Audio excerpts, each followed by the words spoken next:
c'est le 15 août, la fête de notre mère du ciel, notre mère de la terre aussi. Qu'elle nous accompagne. Je vous salue Marie, pleine de grâce. Le Seigneur est avec vous. Vous êtes bénie entre toutes les femmes. Et Jésus, le fruit de vos entrailles, est béni. Sainte Marie, Mère de Dieu, priez pour nous, pauvres pécheurs, maintenant et à l'heure de notre mort. Amen. Et nous allons nous appuyer sur la parole de Dieu, de Corinthiens au chapitre 5, les versets 16 à 21. Voilà pourquoi nous ne considérons plus personne d'une manière purement humaine. Même si autrefois nous avons considéré le Christ d'une manière humaine, maintenant nous ne le considérons plus ainsi. Dès que quelqu'un est uni au Christ, il est un être nouveau. Ce qui est ancien a disparu, ce qui est nouveau est là. Tout cela vient de Dieu qui nous a réconciliés avec lui par le Christ et qui nous a confié la tâche d'amener d'autres hommes à la réconciliation avec lui. Car par le Christ, Dieu agissait pour réconcilier tous les hommes avec lui, sans tenir compte de leurs fautes. Et il nous a chargés d'annoncer cette œuvre de réconciliation. Donc nous sommes donc des ambassadeurs envoyés par le Christ, et c'est comme si Dieu lui-même vous adressait un appel par nous. Nous vous en supplions, au nom du Christ, laissez-vous réconcilier avec Dieu. Comme plan, je vous propose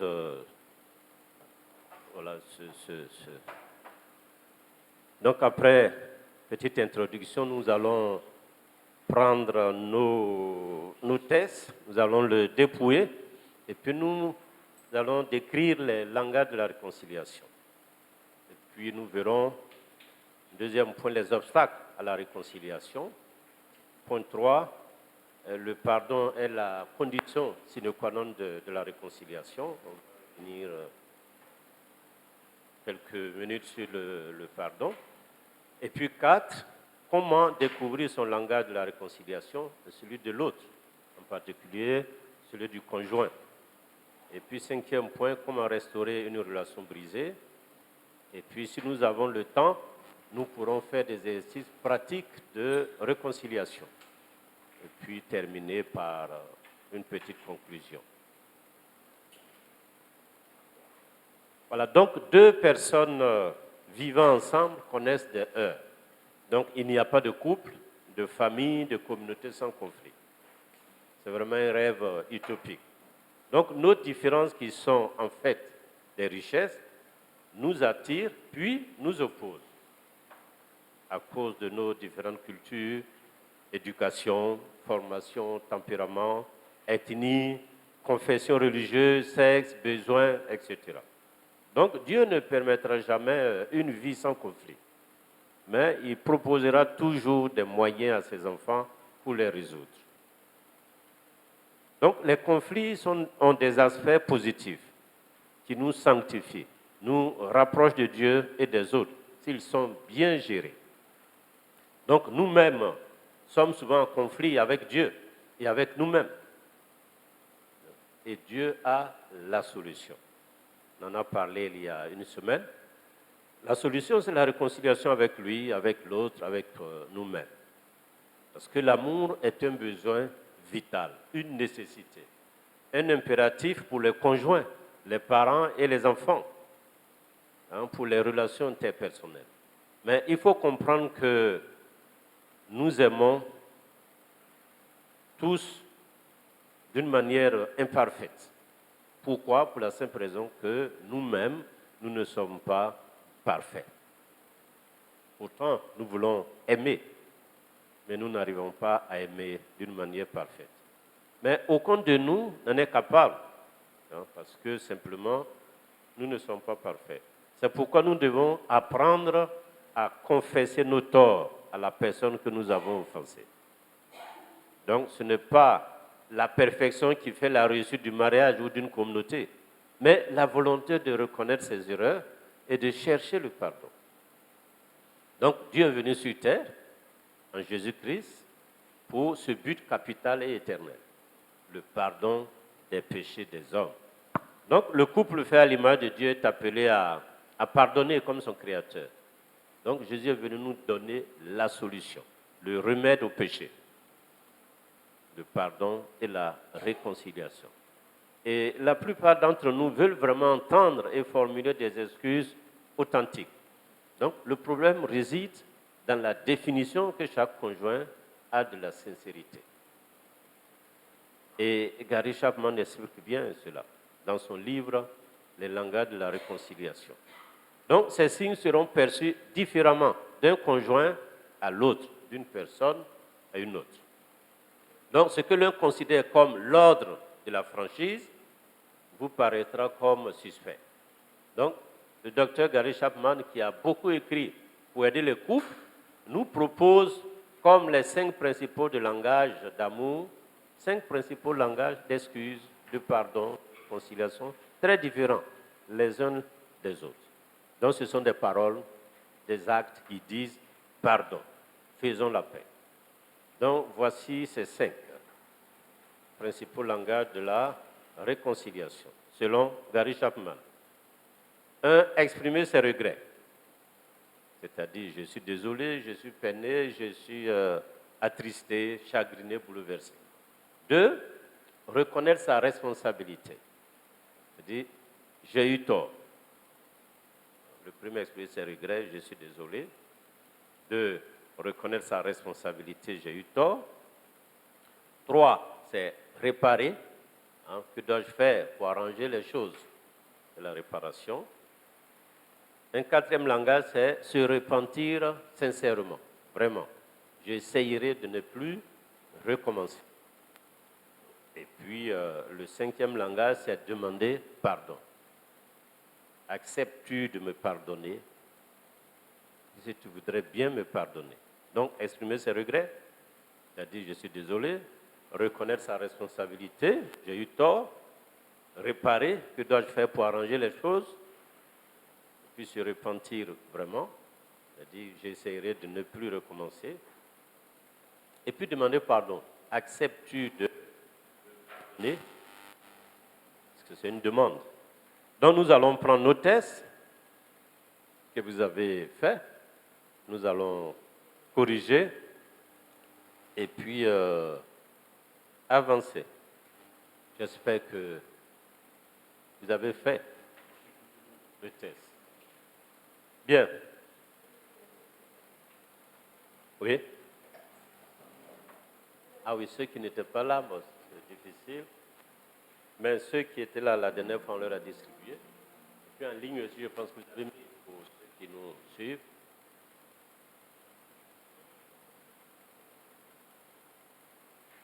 Donc, il s'agissait seulement de lire les différents scénarios et puis d'entourer la lettre qui vous convenait comme réponse dans le langage de la réconciliation. Donc, il y avait 20 situations et puis la lettre dominante serait votre langage préférentiel de la réconciliation. Même ceux qui n'ont pas fait le test, ce n'est pas grave, voilà.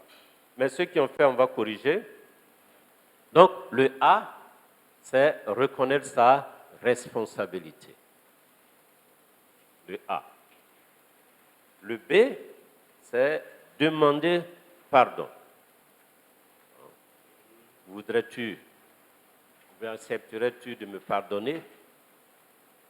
Et le C, c'est se repentir sincèrement. J'essayerai de ne plus recommencer. Donc, si c'est le C qui domine chez vous, ça doit être votre langage préférentiel de la réconciliation. Et le D, c'est exprimer ses regrets. Je suis désolé, je regrette d'avoir, etc. Et puis le E, c'est la réparation, réparer. Qu'est-ce que je peux faire pour arranger les choses? Donc déjà, vous pouvez voir quel est votre langage préférentiel. Il peut y avoir 2. Mais on a tous besoin des 5. Mais ce qui nous domine, c'est ce que nous utilisons souvent pour nous réconcilier. Oui. La correction. Bien. Le A, sur votre feuille, vous corrigez sur votre feuille, c'est reconnaître sa responsabilité. J'ai eu tort. Si la lettre A domine, c'est-à-dire que chez vous, pour vous réconcilier, il faut forcément ce langage-là. Et c'est celui que vous utilisez aussi la plupart du temps. Parce que si on parle anglais, on aimerait qu'on nous parle en anglais. Il faut accepter que l'autre ne parle pas anglais. Ça, c'est une autre paire de manches. Le B, c'est demander pardon. Acceptes-tu de me pardonner? Une demande. Et puis le C, c'est se repentir sincèrement. Autrement dit, j'essayerai de ne plus recommencer. Et puis le D, c'est exprimer ses regrets. Je suis désolé. Je regrette. Et puis le E, c'est réparer. Réparer. Comment faire pour arranger les choses? Que dois-je faire pour arranger les choses? Parce qu'il y a quelque chose qui a été brisé, gâté entre nous. Donc il faut arranger les choses. Cet arrangement, ce n'est pas forcément matériel. Il peut être moins moral, il peut être spirituel, etc. Donc nous allons définir un peu, bon, pas définir, décrire ce langage-là. Le D, je commence par le D, pêle-mêle, exprimer ses regrets. Très souvent, la personne qui l'emploie débute ses excuses par des mots « je suis désolé », c'est-à-dire « je suis peiné de mon erreur »,« je suis attristé »,« je suis bouleversé », et par ces mots-là. Donc ce mode particulier du repentir se fonde sur l'émotion. Si je suis chagriné, si je suis bouleversé, c'est que mes émotions sont troublées. Donc, elle montre à la personne blessée, offensée, que tu ressens de la culpabilité, de la honte et de la douleur en constatant que ta conduite a profondément meurtri. Donc, les excuses prennent naissance dans le regret. Si personne regrette, il n'y a pas d'excuse. Donc, tu te reproches la peine, la déception, le désagrément causé à l'autre. Donc, tu t'en veux d'avoir trahi la confiance de ton époux, ton épouse, voilà, qu'il plaçait en toi. Tu réponds sans arrêt à ce que tu as fait ou as omis de faire et à la façon dont tu as affecté l'autre. Quant à lui, ressent la douleur et que tu éprouves une partie de sa peine. Que certains conjoints attendent des excuses. Donc, si l'offenseur n'exprime pas ses regrets, ils n'ont pas l'impression que le repentir est suffisant. Donc, l'expression sincère du regret ne se fait pas seulement par la parole. Donc, il est important que ton langage corporel soit en accord avec tes paroles, avec tes dires. Si tu veux que l'autre, l'offensé, comprenne la sincérité de ta vie. Je disais, précise Gary Chapman, je sais que mon mari se sent sincèrement désolé pour quelque chose qu'il a fait, car il devient très silencieux et son attitude physique trahit l'introversion. Donc il s'excuse d'une voix douce, la tête baissée. Cela m'indique qu'il se veut vrai. C'est alors que sa demande de pardon est sincère. Et Marie disait aussi comment il était convaincu de l'expression du regret de sa femme par le contact visuel. Si elle me regarde dans les yeux, je suis désolé, je sais qu'elle est sincère. Si elle dit je suis désolé tout en traversant la pièce, je sais qu'elle cache quelque chose. Oui? Il y a l'attitude. C'est après m'avoir demandé pardon, je sais là aussi qu'elle est vraie. Donc, il ne suffit pas de dire « je suis désolé, peiné », mais dire aussi de quoi tu es désolé. Et même donner des détails, énumérer les conséquences de ton offense. Par exemple, je suis désolé de t'avoir durement devant les enfants, de t'avoir humilié, etc. Donc, le regret sincère ne doit pas s'accompagner de « mais ». Pour se justifier et accuser l'autre qui est offensé. Je suis désolé, mais c'est parce que tu n'as pas oublié, parce que le repas n'était pas à l'heure que j'ai crié sur toi. Pas de mais. Quand tu es désolé, quand on regrette, on regrette. Parce que quand on va justifier, c'est qu'aggraver. Or, je veux la réconciliation. Il y a un objectif, qui est la réconciliation. Donc, j'en parle tout le temps. C'est être conscient de ta propre conduite et montrer ta compassion que tu as infligée à ton conjoint. Donc, pour certains conjoints, le langage de la réconciliation, qui consiste à exprimer des regrets, est très important pour le processus de guérison et de restauration du couple. Alors, donc, si tu veux que ton mari ou ta femme sente ta sincérité, tu dois apprendre à parler ce langage des regrets qui se concentre sur la souffrance et sur ta conduite et sur la manière dont ces deux éléments sont liés, c'est-à-dire la souffrance et donc il s'agit de lui montrer que tu as mal, de lui avoir fait mal. Compatir à sa peine le motive, stimule en lui, en elle la volonté de pardonner. Bien. Reconnaître sa responsabilité. J'ai eu tort. Je me souviens de cette sœur, quand on faisait un jour la formation sur les langages, il dit qu'elle a donné sa robe à un blanchisseur pour... Et puis elle arrive, elle a sa robe. Elle arrive, il dit, madame, ne vous en faites pas, à jamais je vais acheter une robe que celle-là pour vous ramener. Donc elle s'est mise en colère. Elle dit, 1000 robes, je peux en avoir, je peux en acheter, j'ai les moyens qu'il faut pour acheter une robe. Mais tu n'as pas reconnu ton erreur. Tu n'as pas reconnu ta faute. Même si c'est un accident. C'est ce qui l'a mis en colère, c'est le fait qu'il veut. Mais le pauvre blanchisseur, son langage, c'est quoi? C'est réparer. Pour lui, s'il répare, la réconciliation va se faire. Or, cette sœur-là, pour elle, c'est reconnaître la responsabilité. Donc, le conflit s'est aggravé. Donc, il faut que je ne suis pas dans le même mode de réconciliation que l'autre. C'est pour cela qu'il faut apprendre et puis connaître les signes comment utiliser les langages. Donc, les adultes matures apprennent à se reconnaître responsables. Quelqu'un qui nie toujours sa conduite, il est encore immature. Donc, accepter sa responsabilité, essentiellement se montrer disposé à admettre que l'on a tort. Apprendre à dire j'ai eu tort. C'est pas important vers la conduite en disant comme une erreur, c'est admettre que j'ai eu tort. Donc, pour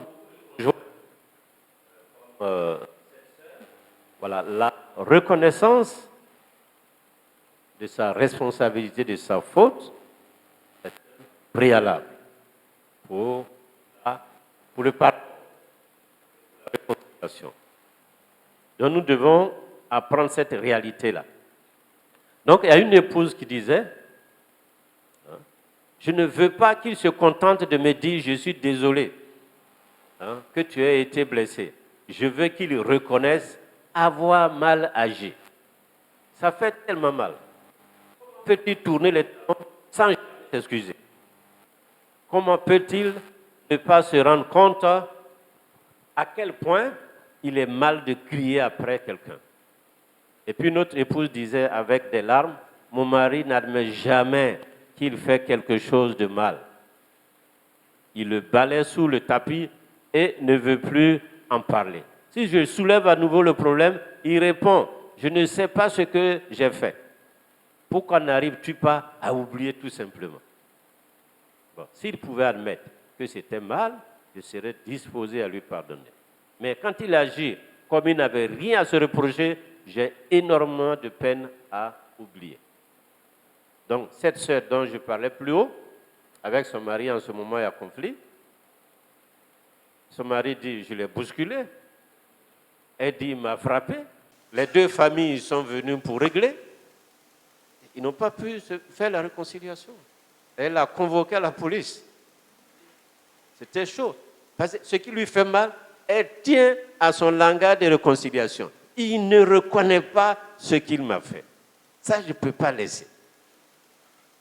Il dit, il ne m'a rien fait. Oh, il m'a frappé. Selon elle, lui aussi dit, si je l'avais frappé, elle ne serait pas comme ça. Il est bien construit et tout.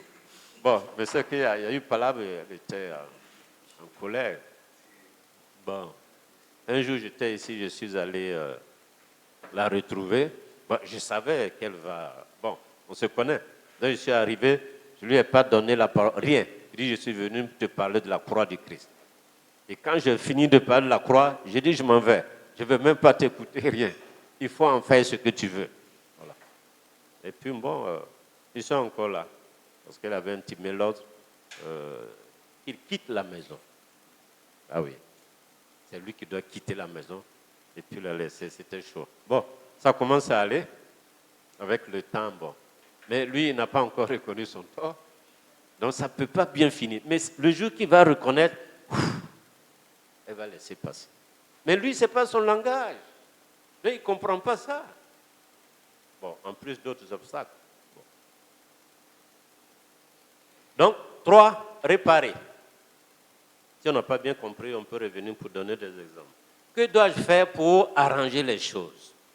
Donc, vous voyez, le système judiciaire et les relations humaines sont marquées par l'idée que pour qu'un tort soit pleinement compensé, la situation initiale doit être rétablie. Vous voyez? C'est la justice sociale, humaine qui dit ça.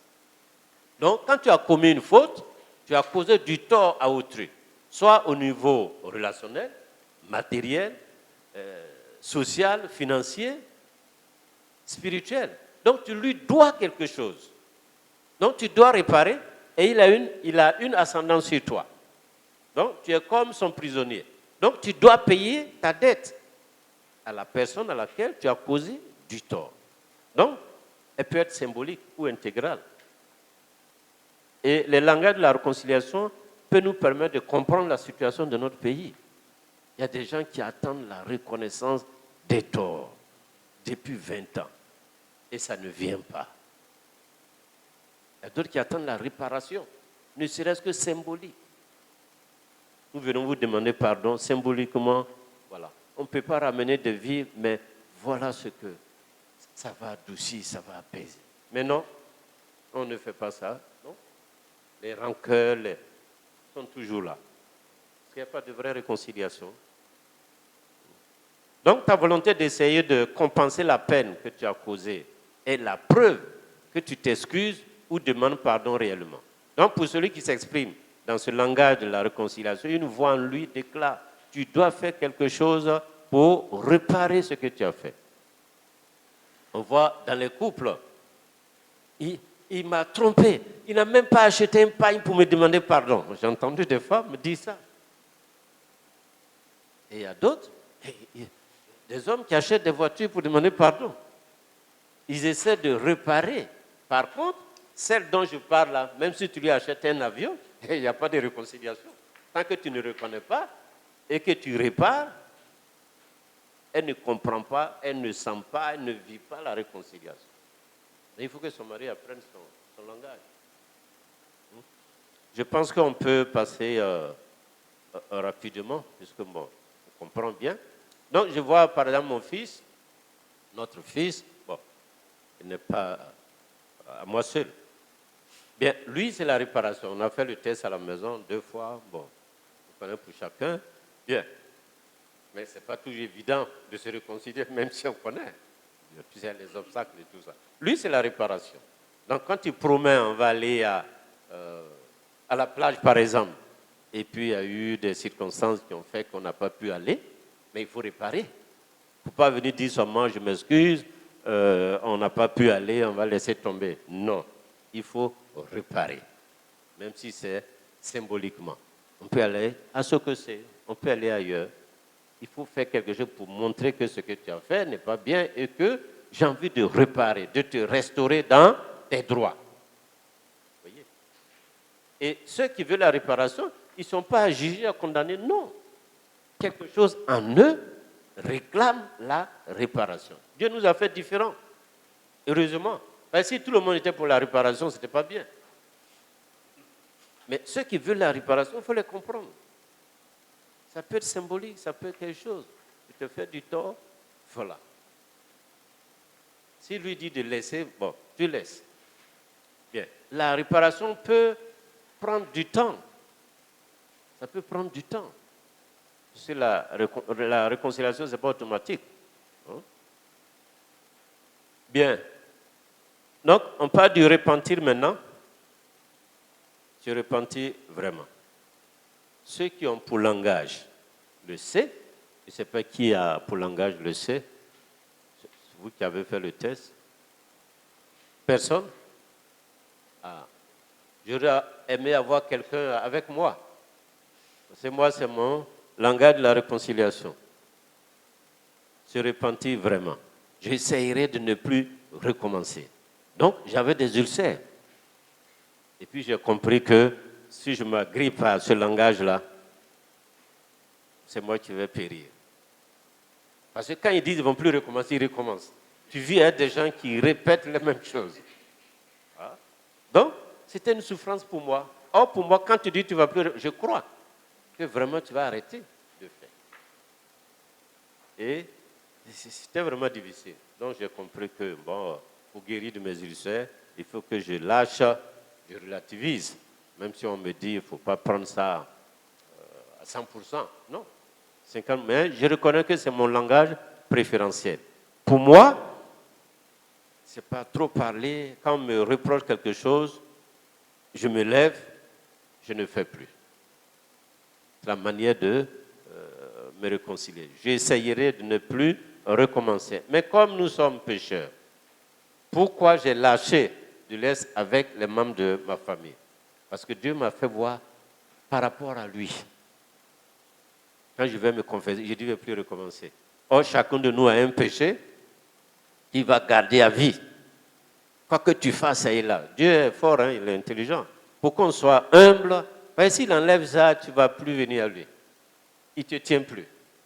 Donc tu vas prier. Saint Paul a prié, le Seigneur dit non, ma grâce te suffit. Vis avec. Bon, il n'a jamais dit ce que c'est. Mais vis avec. Fais avec. Ce n'est pas ça qui va t'empêcher d'aller au ciel, mais ça te permet d'être humble. Donc quand j'ai vu ma relation avec le Seigneur, les choses que je répète, je dis, moi aussi, je dois être indulgent, miséricordieux avec les autres. C'est surtout ça qui m'a aidé. À force de me confesser, à force de lire, de relire ma relation avec Dieu, j'ai compris que je ne suis pas meilleur que ceux qui recommencent. Il faut accepter de pardonner. Donc, le repentir ne s'arrête pas seulement à « je suis désolé, j'ai eu tort ». Non. Hein? Comment puis-je me faire pardonner? Ça ne suffit pas. Non, il consiste à dire « j'essayerai de ne plus recommencer ». Donc, celui qui est dans mon langage, tu vas demander pardon. Ça glisse sur ma peau. J'ai eu tort. Ça glisse sur ma peau. Donc, ce que j'attends, c'est le changement. Ne plus recommencer. Donc, quand tu promets de ne plus recommencer, ça me fait... C'est comme si on a mis de l'eau glacée sur mon cœur. Et chacun doit connaître son langage, surtout dans le couple, dans une communauté, il faut connaître. Donc, quand tu viens au rendez-vous de la réconciliation, tu te prépares. Tu connais l'autre. Et ça, c'est vraiment intéressant. Donc, pour communiquer efficacement sur le mode du repentir sincère, la première étape est de vouloir changer. Il ne faut pas faire bouche-parole. Je ne vais plus recommencer pour se libérer de l'autre. Non. Hein? La première étape est de vouloir changer. Il faut décider vraiment de changer. Parce que si tu dis, je ne vais plus recommencer, et tout le temps tu es dans la même faute, c'est-à-dire que tu te moques de l'autre aussi. Donc il faut vouloir changer. La deuxième étape sur la route du repenti est l'élaboration d'un plan. Donc je mets en place un plan du changement. Parce que si je ne m'assois pas pour réfléchir, pour élaborer un plan, je ne peux pas avancer. Et la troisième étape vers le vrai repentir est la mise en pratique du plan. Je ne vais pas faire un plan et puis mettre dans les tiroirs. Il faut que j'applique. Donc, une décision, détermination, il faut réfléchir pour mettre en place un plan et il faut l'appliquer. On dit, c'est Gary Chapman qui raconte aussi ce témoignage d'un couple. Le monsieur a trompé sa femme avec sa collègue et ils se sont réconciliés. Donc, il a décidé de quitter le lieu de travail. Parce que la réconciliation exige de quitter le lieu du travail. Et puis, il permet à sa femme, à son époux de savoir où il est. À chaque moment, de savoir où il est. Parce qu'il a décidé d'entrer dans un chemin de vérité. Et puis, troisièmement, il a accepté qu'elle voit ses messages et tout ça. Le portable n'est pas codé. C'est-à-dire, là, si tu veux, tu regardes. Donc, petit à petit, sa femme a regagné sa confiance. Il a pris les moyens. Parce que si le monsieur reste au boulot là-bas, mais les mêmes causes provoquent les mêmes effets. La femme ne va pas avoir confiance parce que vous voyez tous les jours, etc. Voilà. Maintenant, aujourd'hui, il n'y a pas de boulot. Si on est dans une situation pareille, pour avoir du travail, ce n'est pas facile. Bon. Mais si vraiment on veut, Dieu peut nous aider. Si c'est pour sauver le couple, pour sauver la famille, Dieu peut donner les moyens. Demandez pardon. Acceptes-tu de me pardonner? Donc, une épouse disait ceci de son mari, rapporte Gary Chapman, je suis désolé. Quand il dit je suis désolé, il croit qu'il demande pardon. Vous voyez? Moi, j'ai besoin qu'il ajoute, j'ai eu tort. Veux-tu me pardonner? Donc, pour elle, c'est combien de langages? 3 déjà. Quand il dit je suis désolé, il croit qu'il demande pardon. Pour elle, tu ne demandes même pas pardon. Moi, j'ai besoin qu'il ajoute j'ai eu tort. Veux-tu me pardonner? Je comprendrai alors qu'il admet sa faute. Et cela me permettrait de lui pardonner plus facilement. Donc, peut-être que ton langage de la réconciliation est celui-là, la demande de pardon. L'autre veut que tu ouvres la bouche pour demander pardon. Il y a 2 ans, j'étais au Burkina avec un couple ami. La femme se plaint. Il ne m'a pas dit exactement ce que son mari a fait, mais bon. Lui dit, mais elle ne comprend pas, elle ne voit pas. Je lui ai demandé pardon. Tout ce que j'ai fait là, elle ne voit pas. Or, la pauvre dame attend que son mari ouvre la bouche pour dire, je te demande pardon. Mais l'orgueil de l'homme. Lui dit, si elle attend ça vraiment, ça ne va jamais venir. Lui ne peut pas ouvrir la bouche pour dire ça. Mais il a déjà demandé pardon, d'une manière ou d'une autre. Mais la femme ne comprend pas. Donc, pour se réconcilier, c'est difficile. Bon, j'espère qu'après ces 2 années, il a pu faire une démarche. Donc, ça veut dire, veux-tu que je te remette ta dette que tu ne peux pas payer afin que toi et moi soyons libres? La demande de pardon, c'est ça. Parce que quand tu as offensé quelqu'un, tu lui dois. Et tu veux qu'il te gracie. Donc, il faut demander. Je te dois 100 000. Est-ce que tu veux remettre cette dette? Il faut demander. Parce que si tu ne demandes pas, tu dis, il sait qui doit me remettre la dette. Et puis tu ne demandes pas, vous êtes là. Non. Ose demander, remets-moi, je ne peux pas payer. Est-ce que tu peux laisser cette dette? Et puis l'autre décide. Il est libre de décider. Hein? Ben, tu lui dois. C'est son argent. Donc s'il dit non, bon. Voilà. Donc il faut trouver la manière de demander. La demande de pardon est si importante. Pourquoi? Premièrement, parce que ça indique que tu veux restaurer la relation. Quand tu demandes pardon, ça veut dire que tu veux restaurer. Ça, c'est bien.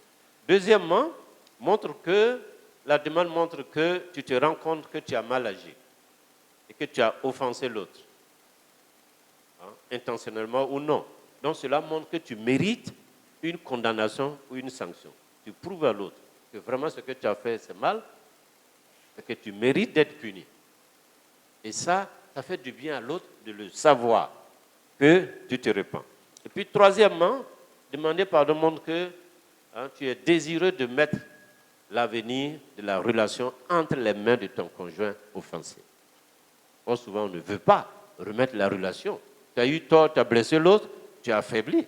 Puis c'est toi qui as commis la faute. Donc, tu remets la relation entre les mains de l'autre. Ça, c'est difficile. Surtout pour les hommes, d'accepter de remettre la relation à gérer par leur épouse. Or, tant que tu ne fais pas ça, la réconciliation va être difficile. Et donc, voyons les obstacles à la réconciliation. Demander pardon est difficile à cause de certaines peurs. Donc, il y a beaucoup de peurs qui sont des blocages à la demande de pardon. La peur de perdre le contrôle.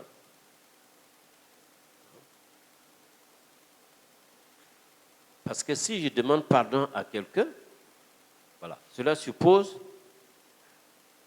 que je renonce à contrôler désormais la situation. Puisque j'ai été affaibli, donc je ne peux plus maîtriser, contrôler l'autre, je perds mon autorité, surtout les hommes. Donc ils ont du mal à demander pardon. Donc inconsciemment, tu peux trouver cela très difficile et humiliant. Donc il y a la peur du rejet. Parce que tu peux demander et puis on t'humilie encore. Tu vas humblement et puis on t'humilie. Donc on te rejette. Donc tu as peur d'être rejeté par l'autre. Souvent, ce n'est pas l'offensé. Le problème peut venir de celui qui est offensé. Parce que je sais, parce qu'on se connaît dans le couple, je sais que si je fais telle démarche, je suis foutu dans la vie. Donc j'ai peur d'être rejeté, d'être humilié, d'être accusé. Donc la peur du rejet est un obstacle. Il y a la peur du fiasco. Il y a certains qui pensent qu'admettre que j'ai eu tort, voilà, j'ai l'impression de faillir à mes devoirs. Donc la peur du fiasco. Je pensais que je suis un raté. Oh non. Donc pardonner est difficile. Pourquoi? Parce que cela peut amener la personne qui pardonne à renoncer à réclamer justice. Parce que l'autre est dans ses droits. Donc quand je vais demander pardon, l'autre doit renoncer à réclamer. Donc, les peurs existent toujours. Si je vais pardonner, je renonce à mon droit. Et l'autre, moi je n'ai plus de droit, mais c'est l'autre qui a le droit. Donc lui, il doit renoncer. Donc, est-ce qu'il va accepter de perdre? Parce que pardonner, c'est perdre quelque chose. Quand je pardonne, je perds quelque chose. Bon, donc, je ne vais pas le faire facilement.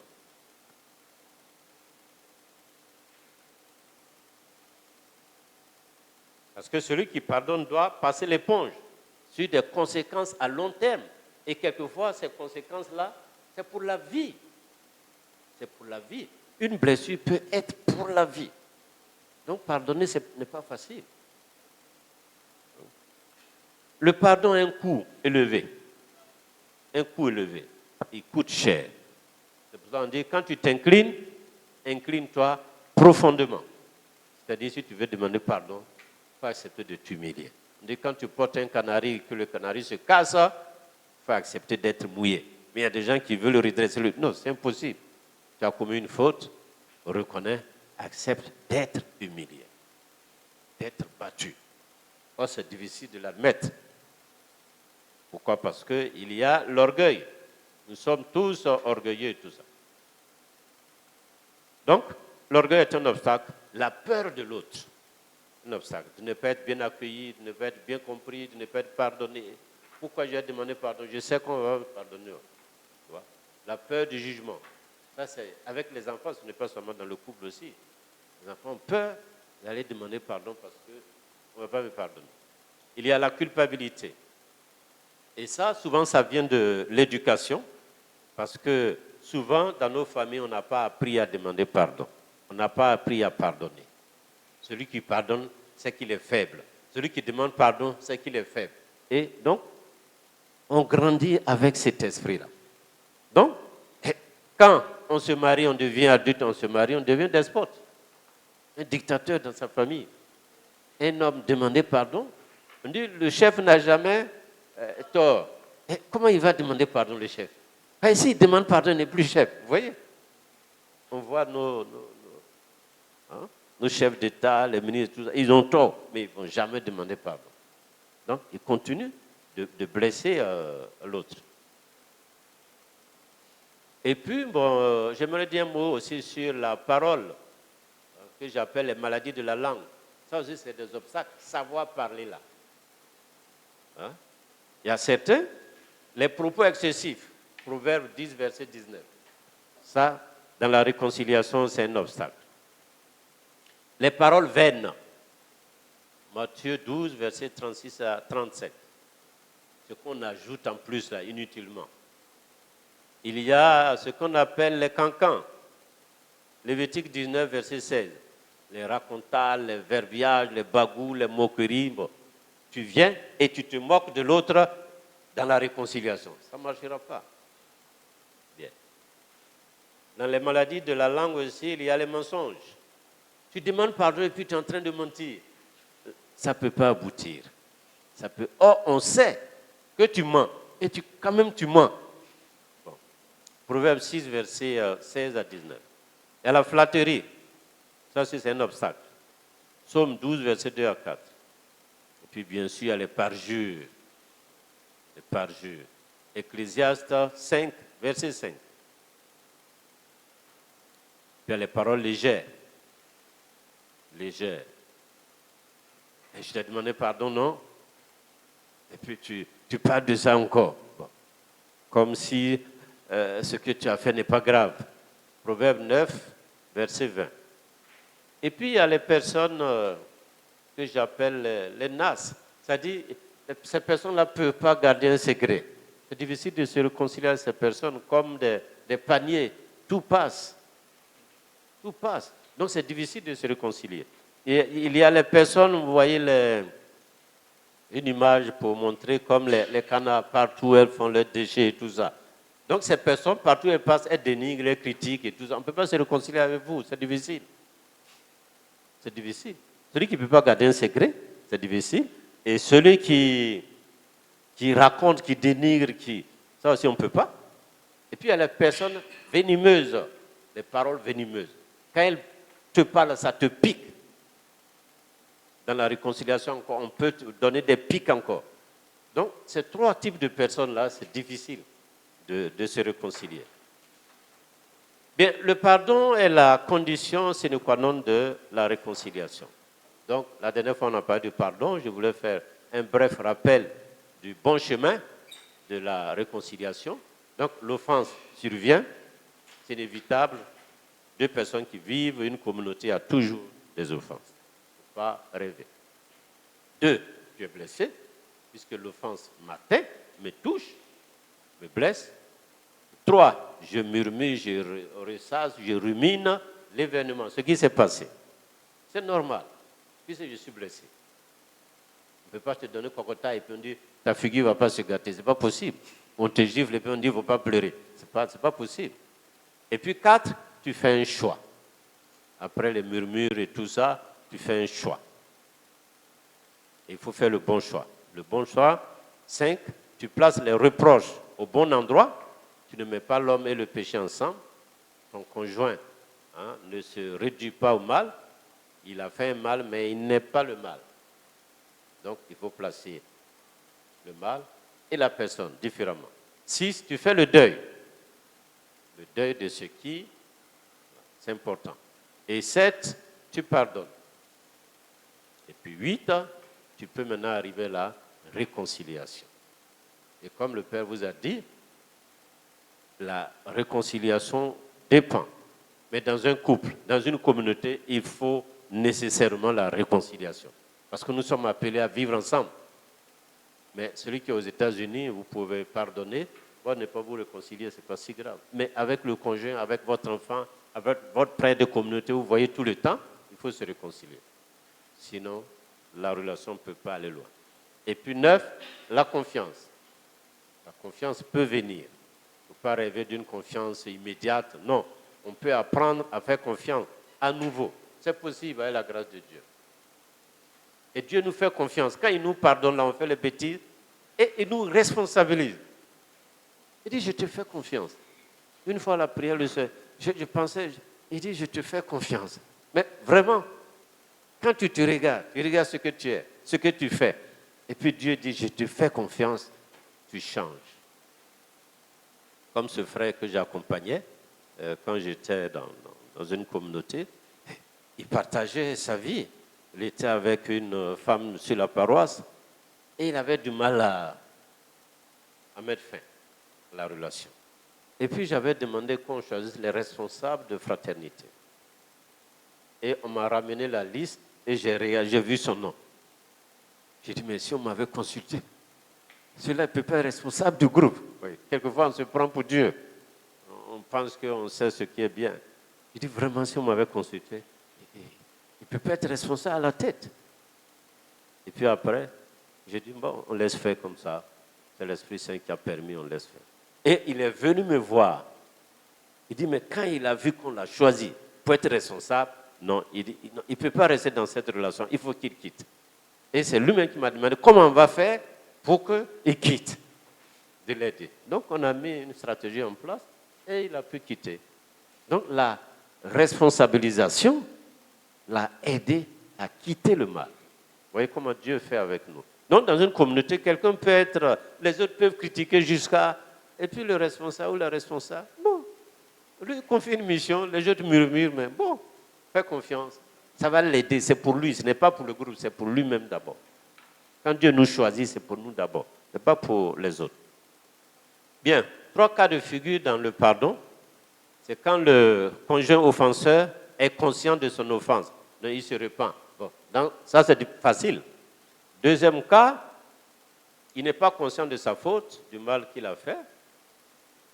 Voilà. Donc, on applique, là, le premier cas, c'est Luc 13, verset 3. Si ton frère s'est rendu coupable, tu pardonnes. Deuxième cas, c'est Matthieu 18, verset 15. Si ton frère s'est rendu coupable, va le voir et convainc-le de sa faute. C'est pas lui. Premier cas, c'est lui qui vient, il n'y a pas de problème. Deuxième cas, il ne se rend pas compte, c'est toi qui vas vers lui. Bon. Maintenant, troisième cas, c'est s'il refuse, s'il agit mal. Il peut réagir mal. Voilà. Quelquefois, c'est toi-même, ta manière de faire qui fait que l'autre réagit mal. Ce n'est pas parce que tu as raison que tu as raison de faire certaines choses. Parce qu'au départ, tu peux avoir raison et puis à la fin, tu perds ta raison à cause de ta manière de gérer la situation. Ce n'est pas parce que tu as raison que on te permet de dire n'importe quoi et tout. Non. J'ai raison, mais il y a la manière de faire. Quelquefois, c'est la manière de prendre l'autre. On verra tout à l'heure la démarche. Et puis, troisième cas, c'est quand l'offenseur refuse de reconnaître le mal commis. Là aussi, la parole de Dieu a une solution. Matthieu 18, verset 17. Matthieu 17. S'il refuse, bon, la parole dit de le considérer comme un païen. Mais n'allez pas vite pour dire que, bon, non, Matthieu qui parle était païen. Comment Jésus a vécu avec lui? Comment Jésus l'a traité? Il n'a pas rejeté. Il a pris son cas au sérieux. Donc, c'est la même chose. Comme il ne reconnaît pas, la situation est grave. Il se perd. Comment je vais faire? Je vais prier pour lui, je vais gêner, je vais employer tous les moyens. Parce qu'il se perd et il ne reconnaît pas sa faute. Maintenant, un mot sur la réconciliation. On peut voir le catéchisme de l'Église, les numéros 1480 et 1484. 84. Voyez dans la réconciliation, nous tous nous vivons le sacrement de la réconciliation. Il y a les 5 langages dans la réconciliation. Dieu lui-même utilise les 5 langages de la réconciliation. On peut revoir ensemble. Qu'est-ce qu'on retrouve dans la confession? Je vous pose la question. Parce que nous tous nous vivons. Qu'est-ce qu'on retrouve dans la confession quand nous arrivons? On reconnaît. Bénissez-moi mon Père parce que j'ai péché. En pensée, en bas, j'ai péché. Donc, je reconnais. Et puis, qu'est-ce que je fais encore? On exprime ses regrets. 2. Oui. On promet de ne plus recommencer. Comme mon langage. Ça fait 3. Et puis, on demande pardon. On demande pardon. On ouvre la bouche pour demander pardon. Si tu ne demandes pas, tes fautes ne sont pas remises. Donc, il faut ouvrir la bouche. Demande pardon. Et puis, 5e, oui, il y a la réparation. Si tu as volé et le prêtre dit pas, il faut remettre l'argent, interroge-toi sur celui qui t'a confessé. Forcé, il doit te dire, va remettre. Si c'est déjà gâté que tu ne peux pas remettre, il va dire de réparer quand même. De faire quelque chose pour montrer. Mais si ça est là encore, il dit de réparer. De remettre. C'est ça la justice. Donc nous avons les 5 dans la réconciliation. Et quand nous allons nous réconcilier, il faut employer les 5, parce qu'il y a le sacrement du frère aussi.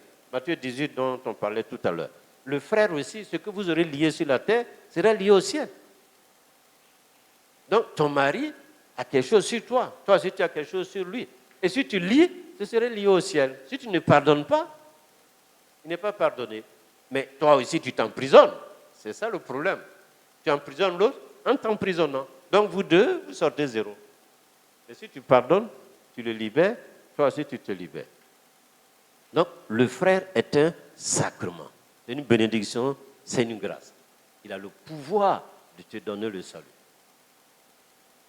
Comme il a le pouvoir de t'envoyer au purgatoire. Donc, il faut négocier. C'est ce que Jésus dit. Si vous allez au tribunal, avant d'y arriver, il faut négocier avec l'autre. Même si tu as raison. Tu déposes là ton offrande et tu vas te réconcilier avec ton frère. Le sacrement du frère. Sacrement du frère. Donc si dans la réconciliation avec Dieu, Dieu utilise et il veut, il attend ces 5 langages, donc quand nous allons nous réconcilier, qu'est-ce que nous devons faire? Nous devons avoir les 5. Quand tu arrives, tu dois parler les 5. Parce que tu ne connais pas le langage préférentiel de l'autre. Donc parle les 5. Là, tu as la chance de te faire pardonner. Mais tu arrives, tu parles d'eux. Et tu n'as pas dit son langage. Il ne te comprend pas. Tu ne comprends pas. Donc, il faut aller. Toi, tu es Agni, lui, il est Yakuba. Quand tu arrives, tu parles Agni. Mais il ne comprend pas. Et tu dis, il ne me pardonne pas. Mais tu n'as pas parlé Yakuba, il ne comprend pas. Ce n'est pas sa faute. Apprends le Yakuba. Et quand tu vas arriver, tu lui demandes pardon, il va comprendre. Si tu parles sa langue même, il est heureux. Dis, voici quelqu'un qui me connaît, qui m'aime, qui parle ma langue, qui apprend ma langue. Non, il pardonne facilement. Bien, comment découvrir son langage? Quelques questions. Vous avez fait le test, on peut faire le test. Bon, mais ce n'est pas tout le monde qui a le temps de faire le test. Donc, 3 questions pour vous permettre. Qu'est-ce que je souhaite que mon conjoint ou l'autre, le frère ou la sœur, fasse pour que je puisse véritablement lui pardonner? Donc, je me pose la question. Qu'est-ce que je souhaite, moi, que mon conjoint dise ou fasse pour que je lui pardonne véritablement? Chez moi, si tu dis, je ne veux plus recommencer, ça me sied. Mais par contre, chez d'autres, ce n'est pas pareil. Donc, qu'est-ce que je souhaite que l'autre dise ou fasse pour que je puisse lui pardonner? Ça, c'est la première question. Deuxième question. Qu'est-ce qui me fait le plus mal dans la situation que m'a mis mon conjoint ou m'a mise mon conjoint? Donc, qu'est-ce qui me fait le plus mal? Il y a d'autres, surtout quand il n'a pas encore demandé pardon. Et ça te fait mal, ça boue et tout ça. Tu vois ce qu'il doit faire et puis il ne fait pas. Comme cette dame qui dit, il m'a blessé, il m'a pas encore, il n'a même pas acheté un pain même pour me demander pardon. Donc, qu'est-ce qui me fait le plus mal? C'est parce qu'il n'a pas encore acheté le pain pour venir me demander pardon. Donc, c'est la réparation. Et troisième question, quand je demande pardon à quelqu'un, quel est le langage que moi-même j'utilise le plus souvent? quand je vais me réconcilier? Quel est le langage que j'utilise le plus souvent? J'apprends à me connaître. Donc voici 3 questions. Et on peut renverser ces questions pour trouver le langage de l'autre en posant la question autrement. Que souhaites-tu que je fasse ou dise pour que tu puisses véritablement me pardonner? Mais ça, ce n'est pas au moment où il y a palabre là. Hein? C'est dans un moment de paix, de joie. Vous causez. Et puis tu dis, si quelqu'un voilà, te blesse, bon, et puis la personne parle, et puis tu notes bien. Parce que tôt ou tard, vous allez arriver au conflit. Donc déjà, si la personne répond, tu notes, tu gardes ça dans ta tête. Que souhaites-tu que je fasse? Ou bien que souhaites-tu que quelqu'un fasse? Voilà. Ou dise pour que tu puisses vraiment lui pardonner. Et puis, la personne va parler. Deuxième question, renversée aussi. Qu'est-ce qui te fait le plus mal dans cette situation? Si on te fait une chose qui te fait mal, qu'est-ce qui te fait le plus mal? La personne va vous dire et vous notez. Et la troisième question, quel est le langage le plus important, celui que tu utilises le plus quand tu demandes pardon à quelqu'un? Donc, en échangeant comme ça, vous découvrez le langage d'amour de l'autre. Bien, l'avant-dernier point, et puis on va faire l'exercice, comment restaurer une relation brisée? C'est-à-dire comment vivre une vraie réconciliation. La parole de Dieu donne toujours des solutions. 2 Corinthiens 5, verset 18, voilà, où Saint Paul affirme que le Seigneur nous a confié la tâche de restaurer les relations. Parce que la religion chrétienne, c'est la gestion des relations, c'est tout. Si on gère bien la relation avec Dieu, avec le conjoint, avec soi-même, c'est la vie chrétienne, c'est tout. Donc quand la relation est brisée, il faut restaurer avec Dieu, avec l'autre et avec moi-même. Parce qu'à la fin des temps, c'est les relations qui vont peser dans la balance. Qu'as-tu fait de ton frère? Qu'as-tu fait à ton frère? C'est tout. Dans un livre, Une vie motivée par l'essentiel, on dit le Seigneur va nous poser 3 questions. Qu'as-tu fait de mon fils? Première question. Qu'as-tu fait de sa parole? Et puis troisièmement, qu'as-tu fait de son église, de son corps? 3 petites questions seulement. Mais pas, tu es parti combien de fois à la messe? Combien de fois? Non. Qu'as-tu fait de Jésus-Christ que j'ai envoyé là? Qu'as-tu fait de sa parole? Ce qu'il t'a dit là, qu'est-ce que tu en as fait? Et puis son église, son corps là, qu'est-ce que tu as fait de son corps? De tes frères et sœurs. Si tu t'en sors là, bon, tu vas auprès du Seigneur. Donc 2 Corinthiens 5, verset 18, et puis à Romains 15, verset 5. Voilà, où Saint Paul invite. Si ça dépend de nous, soyons en paix avec les autres. Donc, cette étape biblique pour restaurer une relation brisée. Donc, avant de parler à la personne concernée, parle-en d'abord à Dieu. Ta colère, tes peurs, ton orgueil, tout ça, va devant Dieu. Puis si tu veux, tu cries sur lui, tu fais tout ce que tu veux avec lui. Lui va t'apaiser, tout et tout. Puisque souvent, c'est nos besoins qui ont été bafoués, qui n'ont pas été comblés. Donc, je vais dire, même l'autre là, il ne peut pas me combler. Même s'il demande pardon, il ne peut pas réparer. Il y a des choses qu'il ne peut pas réparer. S'il a versé ta figure par terre, il ne peut rien faire. Tu es humilié, tu es humilié. Donc, c'est à toi de gérer ton humiliation. Ce n'est pas lui. Il ne peut rien faire. Il te demande pardon, et puis c'est tout. Donc, 2, prends toujours l'initiative. 1 Pierre 3, verset 7. Prends toujours l'initiative. Parce que le succès d'une réconciliation dépend souvent du moment et du lieu choisi. Donc, il faut voir quand, où, comment. Donc, c'est à toi de discerner. Mais prends toujours l'initiative. Et la parole de Dieu dit, va voir ton frère. S'il refuse, prends 2. Tu vas le voir. S'il refuse, dis à l'église. S'il refuse, considère-le comme un païen. C'est-à-dire qu'il faut bien le traiter. C'est là que tu dois l'aimer. C'est là même que tu dois lui pardonner même. C'est un perdu. C'est un aveugle. Mais si vraiment il est chrétien, avec toute cette démarche-là, quand même, il va répondre. Mais s'il ne répond pas, c'est que sa situation est grave. Sa situation est très grave. Et 3, aie de la compassion pour ton interlocuteur, pour ton frère. Concentre-toi sur les sentiments de l'autre et non sur les faits.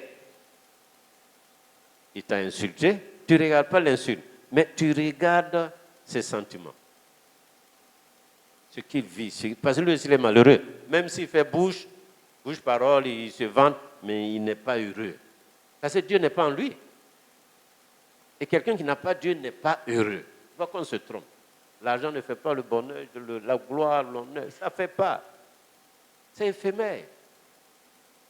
Donc, il est malheureux. Donc, concentre-toi sur son malheur, mais pas sur le fait. Donc, commence par l'aimer au lieu de chercher des solutions. Donc, avant de lui demander de s'expliquer, laisse-le parler librement, sans chercher à te défendre. Donc, quand tu t'excuses, souvent ça aggrave la situation. 4e point, admets ta part de responsabilité dans le conflit. Ta part de responsabilité. Souvent, on oublie ça. Si on te dit imbécile, tu vas agir dans ton cœur, tu vas dire il est fou. Hein? Pourquoi il m'insulte comme ça? Je n'ai rien fait et puis il m'insulte. Ça ne va pas chez lui, il est fou. Donc déjà tu as péché. Donc vois ta part de responsabilité. Et comme Jésus dit, enlève d'abord la poutre et puis tu verras clair pour enlever la paille. Bon, quelquefois chez lui c'est la poudre, chez toi c'est la paille. Bon, mais le Seigneur a grossi pour que on cherche d'abord à régler son propre problème, voilà, voir sa responsabilité avant de voir, voilà. Matthieu 7, verset 5. Parce que la confession est un puissant outil de réconciliation. La parole. Parce que Dieu nous a créés par la parole. Et c'est la parole qui crée, qui ressuscite, qui donne vie, qui restaure.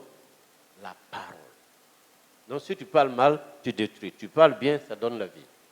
Donc nous avons un pouvoir énorme pour ressusciter les gens, pour guérir les gens, pour restaurer les gens.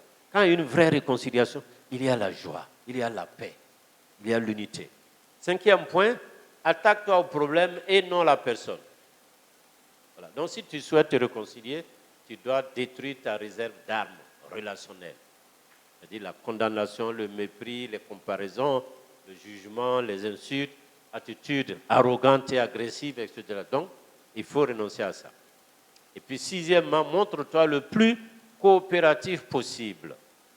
Parce que tu es chrétien. On a lu le texte au début. Le Seigneur nous a envoyé en mission pour réconcilier le monde avec lui. Donc, montre-toi coopératif. Parce que tu as une mission. Et quelquefois, vous n'avez pas la même mission. Toi, tu es appelé à travailler pour la réconciliation, pour la guérison. Donc, sois coopératif. Ne cherche pas ta raison. Puisque tu es chrétien, tu ne vois plus l'autre d'une manière humaine, mais d'une manière spirituelle, nous dit Saint Paul, le texte qu'on a lu au départ. Et puis, 7e, dernier point, c'est mets l'accent sur la réconciliation plus que sur le règlement du conflit. Parce qu'on peut être ensemble et puis on continue le débat. On peut marcher la main dans la main sans avoir réglé tous les problèmes. Vous voyez les couples. Si on veut régler tous les problèmes, avant de faire les choses, non. Dans mon couple, il y avait ce conflit, cette mésentente-là. Ma femme dit on doit tout régler avant d'aller prier. Et moi, si j'ai ma philosophie, j'ai dit même dans la prière, les choses peuvent se régler. Parce que devant Dieu, il y a des choses qui peuvent se faire. Elle dit il faut tout régler. Oh, on ne peut pas. On ne peut pas tout régler avant d'aller prier. Donc, deux philosophies différentes. Voilà, qui étaient, ce n'est pas bien fini, mais qui étaient un grand obstacle chez nous. On ne peut pas tout régler avant d'aller. Et pour moi, je dis, si on va, tu écoutes la parole de Dieu, Dieu te parle et tout ça.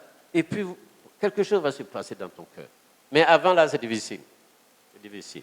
Donc, mettre l'accent sur la réconciliation, plus que sur le règlement du problème, du conflit. La personne avant les choses, avant les intérêts. Si la personne se sent aimée, acceptée, l'autre problème là peut se régler. Donc nous pouvons nous réconcilier même si nous sommes incapables de régler nos problèmes. Parce que Dieu souhaite l'unité et non l'uniformité. Donc nous pouvons marcher main dans la main sans être d'accord sur tous les sujets. Bien, avec qui ai-je besoin de restaurer une relation brisée aujourd'hui? Je peux me poser la question. Si cela est possible, dans la mesure où cela dépend de toi, sois en paix avec tous les hommes. Romains 12, verset 18. Voilà. Donc, vous avez la parole pour quelques questions sur les langages de la réconciliation. Et puis, on va faire des exercices pratiques. L'exercice pratique, c'est 2 personnes vont venir se réconcilier. Peut-être après avoir dit, voici mon langage de réconciliation. Et puis, on va les écouter, faire la paix. Un qui demande pardon, qui se réconcilie. Et puis, on peut après discuter, parler pour aller plus loin. Parce que ça s'apprend.